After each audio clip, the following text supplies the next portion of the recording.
Sa Caloocan City, patay ang isang binatilyo matapos mabaril ng sumpak sa harap ng isang eskwelahan. Ang nakabaril sa biktima, isa rin daw menor de edad.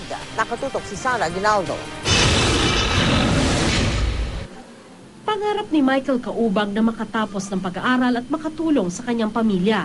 Pero sa edad na 17, binawian ng buhay si Michael sa Phase 3, Caloocan City. Ayon sa pulisya, tinamaan ng sumpak sa ulo si Michael. Ang suspect, menor de edad din.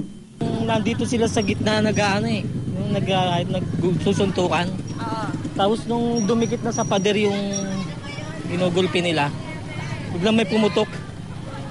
Tapos bumulagta na dito yung yung bata. Parang away bata lang.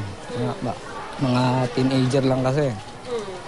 Yun, walang na umawat kasi nga labo-labo. Nang humupa ang inakalang away bata, natagpuan ang pinaniniwalaang bahagi ng sumpak na ginamit, pati na ang slug ng shotgun na kumitil sa buhay ni Michael. Iniimbestigahan na ng pulisya ang pangyayari.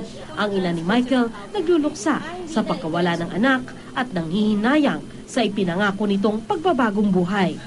Talaga pong matigas ulo ng anak ko. Inaamin ko po yun. Pero sabi niya, mama, magbabago na ako. Nakita ko naman po talaga yung pagbabago niya. Dapat po makulong siya kasi wala naman pong kasalanan yung anak ko Napakabata pa ng anak ko. Wala po siyang kasalanan. Dahil naganap ang krimen sa harap ng isang elementary school, nasaksihan ito ng mga kabataan. Kaya may pakiusap ang mga guro at magulang sa pulisya at mga lokal na opisyal. Ang police visibility tsaka yung barangay na dagdagan pa. Hindi ko naman sinasabing walang aksyon. May aksyon sila, kailang medyo dagdagan pa. Sandra Aguinaldo, Nakatutok, 24 Oras.